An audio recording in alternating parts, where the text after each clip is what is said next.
আচ্ছা, আমাদের চারপাশের খুব সাধারণ জিনিসগুলো দিকে তাকালে বোঝা যায় দুনিয়াটা আসলে কতটা অদ্ভুত।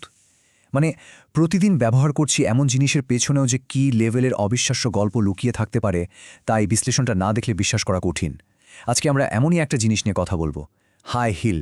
হ্যাঁ, একদম ঠিক শোনা যাচ্ছে, হাই হিলের ইতিহাস। শুনতে খুব সাধারণ মনে হলেও এর শেকড় যে ইতিহাসের কত গভীরে আর কত ভিন্ন একটা জায়গায় গিয়ে ঠেকেছে সেটা জানলে আক্ষরিক অর্থে চমকে উঠতে হয়। তো চলুন এই অচেনা আর চমকপ্রদ ইতিহাসে একটু গভীরে যাওয়া যাক। এখানে একদম আকাশ পাতাল একটা তফাৎ দেখা যাচ্ছে, তাই না? একদিকে আছে আধুনিক নারীদের ফ্যাশন স্টেটমেন্ট।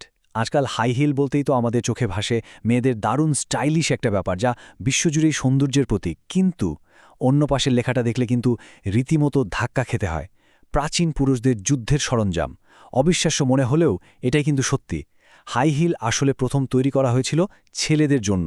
আর যে এসে ছেলেদের জন্য না, একদম সরাসরি যুদ্ধক্ষেত্রে যেতেন যে ভয়ঙ্কর যোদ্ধারা, তাদের ব্যবহারের জন্য। মানে এখানকার সবচেয়ে বড় টুইস্টটাই হলো আজকের দিনের যেটা ফ্যাশন আইটেম, সেটার মূল উদ্দেশ্য মোটেও সৌন্দর্য বৃদ্ধি ছিল না, বরং এটা ছিল একটা ভয়ঙ্কর আর দারুণ দরকারি মিলিটারি গিয়ার। আচ্ছা, এখন প্রশ্ন আসতে পারে রণক্ষেত্রে এই হিল ঠিক কী কাজে লাগত। মূলত তিনটে ধাপে ব্যাপারটা খুব পরিষ্কার হয়ে যায়। প্রথমত, প্রাচীন পারস্যের যোদ্ধারা যখন ঘোড়ায় চড়ে যুদ্ধে যেতেন, তখন ঘোড়ার জিনের সাথে পা শক্তভাবে আটকে রাখার জন্য জুতোর নিচে একটা সূক্ষ্ম হিলের দরকার হতো। দ্বিতীয় ধাপটা হলো ব্যালেন্স বা ভারসাম্য ধরে রাখা। তীব্র গতিতে ছুটে চলা ঘোড়ার পিঠে বসে দুই হাত ছেড়ে দিয়ে নিখুঁত নিশানায় তীর ছোড়াটা ছিল জীবন মরণের ব্যাপার। এই হিলটাই কিন্তু তাদের সেই অটুট ব্যালেন্সটা দিত। আর ৩ নম্বর ধাপটা, এটা আসলে সবচেয়ে ভয়ঙ্কর। হ্যান্ড টু হ্যান্ড কমব্যাট বা হাতাহাতি লড়াইয়ের সময় লাথি মারার দরকার পড়লে পায়ে হিল পড়া থাকলে সেই লাথি এতটাই মারাত্মক হতো যে হিল একদম শত্রুর শরীর ভেদ করে ভেতরে ঢুকে যেত। লিটারেলি A404 অবস্থা। পারস্যের যোদ্ধারাই নিখুঁত কৌশল কাজে লাগিয়ে সে সময় একের পর এক যুদ্ধ জিতেছিল। তো এই মারাত্মক একটা যুদ্ধাস্ত্র কিভাবে রাজকীয় ফ্যাশন হয়ে গেল? পারস্যের এই দুর্ধর্ষ কৌশল কিন্তু শুধু মধ্যপ্রাচ্যেই আটকে থাকেনি।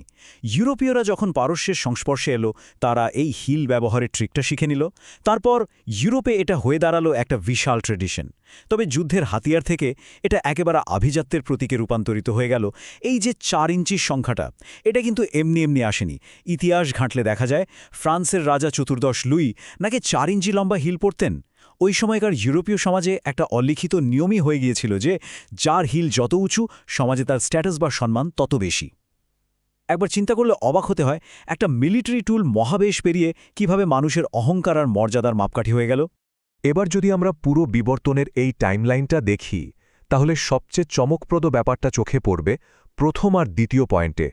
পারস্যের যোদ্ধা আর ইউরোপীয় রাজপরিবারের কথা তো আমরা জানলামই, কিন্তু ৩ নম্বর পয়েন্টে এসে ইতিহাস একটা বিশাল বাঁক নেয়।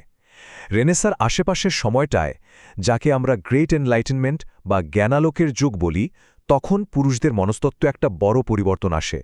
তারা হঠাৎ করে এমন সব জিনিস বাতিল করা শুরু করে যেগুলো কেবলই ডেকোরেটিভ বা শোভাবর্ধনের জন্য। পুরুষদের মানসিকতার এই বদলের কারণে হিল তাদের পোশাক থেকে চিরতরে রিজেক্টেড হয়ে গেল। এরপর ৪ নম্বর পয়েন্টে তো আজকের দিনের চিত্রটাই দেখছি। পুরুষরা বাদ দেওয়ার পর ধীরে ধীরে এটা পুরোপুরি মেয়েদের একটা এক্সক্লুসিভ ফ্যাশন আইটেম হয়ে দাঁড়ায়। আজকে আমরা এমন একটা সময়ে আছি যেখানে কোনো ছেলের হিল পরার কথা আমরা কল্পনাই করতে পারি না, তাই না? এটা এখন একেবারেই মেয়েদের নিজস্ব একটা জিনিস।